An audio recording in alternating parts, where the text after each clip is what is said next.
introduce them to you. We've got a fresh panel. I think the only thing that has remained the same is the entire team here at KTN News. Linda is still here with us. But we've got Daisy Amdanyi, we've got Dr. Alex Awiti, and Joy Brenda Mdivo. And Daisy, we're just talking about Nyamira, actually, yeah? What are your thoughts? I mean, some interesting numbers that are coming out of that county. Yes, I think, you know, one of the things that we said is that we're going to see votes being picked up where they weren't picked up in 2013. And I think we're seeing that now. I think it's a very interesting election. I am still waiting to see how this pans out. How it pans out is right. I think while we give Asha some time to take a look at some more, you know, results from counties that are coming in. Alex, things are really quiet at the tallying center. I know. It's. I think this is really. This is typical of us. How so? Because everybody troops diligently, with enthusiasm, with excitement and gusto to go and vote. And then when it comes to putting the numbers together, there's always something. There's always something that holds us back. And the numbers don't come, you know, as fast and furious as they should. Yeah. You know, the polling stations closed at 6 yesterday. Yeah. We should have seen some numbers, and this is we were close promised to 7 hours now since we were promised that this is one of the most sophisticated electronic transmission systems. The numbers are supposed to just come, the alphanumeric, the scans, etc. But you know, even as by 11, we didn't have Mombasa, for instance, up on the IEBC site. We don't have Kakamega.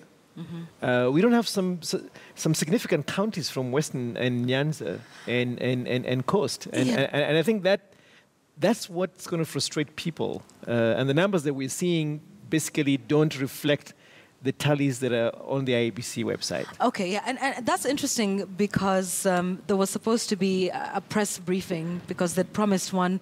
Was it every 3 hours, I think? Yeah. The last one was supposed to be at 9:30 last night, yesterday. That didn't happen. Joy, we've talked a lot about communication from the IEBC particularly and how they've managed the flow of information, not just now that they're counting the votes, tallying them and giving us results, but indeed throughout this entire process.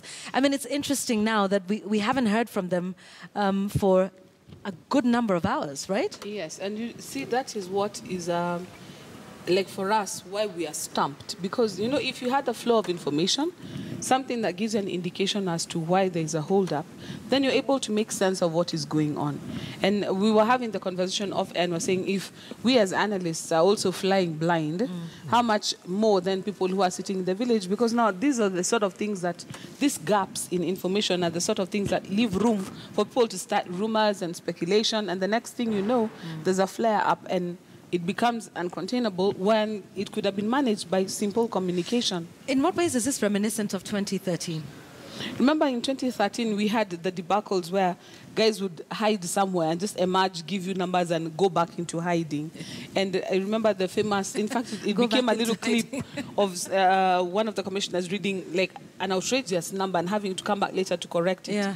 When you're becoming the only people who know what is going on and nobody else knows what is going on, then when you start being put on the firing squad, you'll be facing the music by yourself. But now if we had a flow of information where people are able to at least join 2 and 2 together, then we'll be able to have a better handle on things. But as it stands right now, unless the IEBC come out with something pretty quickly, even just explaining the formula, how are we getting gaps here? Or explaining the delay, right? Or explaining the this delays. is why we haven't been able to get some fresh results. Tell us, fine, it's a satellite, or we ran out of credit, we are acquiring Jahazi.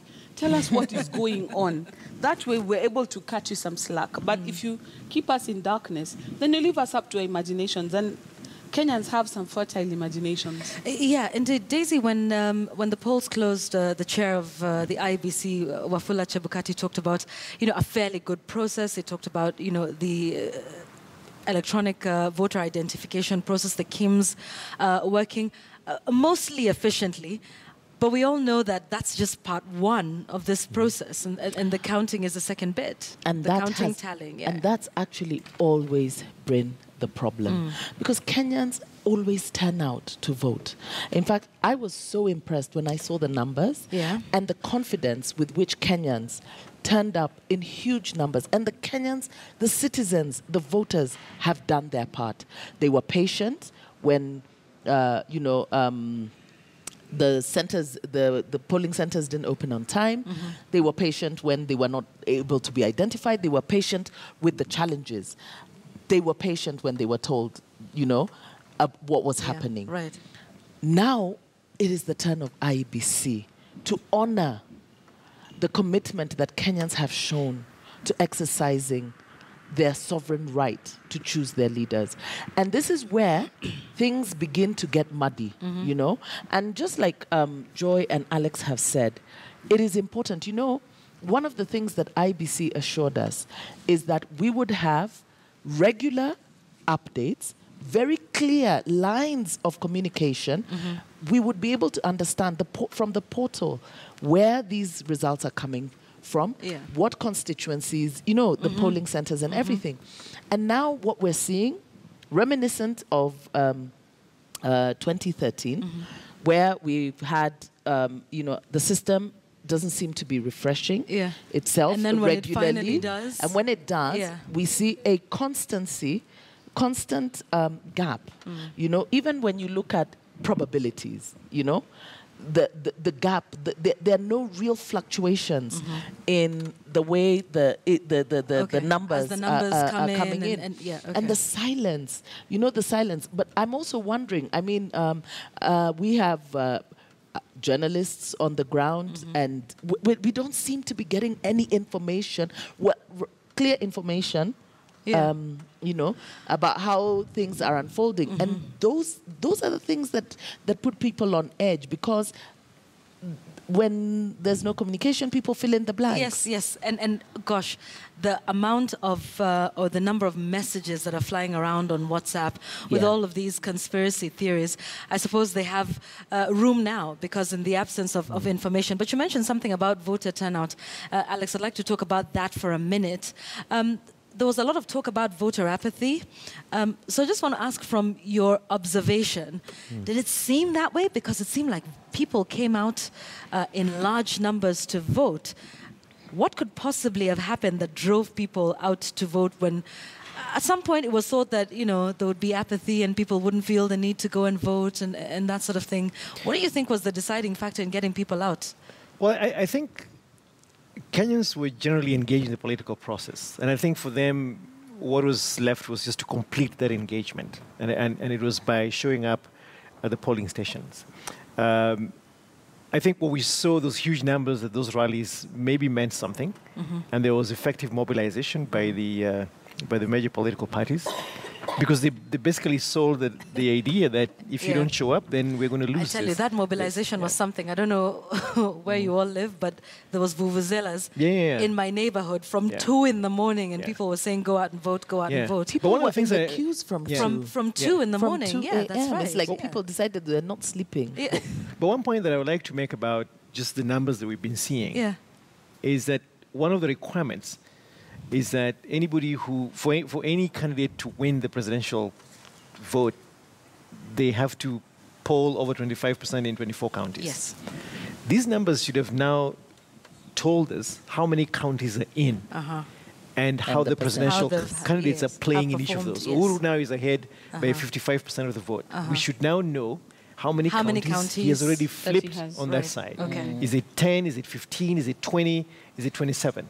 And that should then tell Raila supporters that the path is probably too narrow, if Uhuru basically has carried those and they haven't.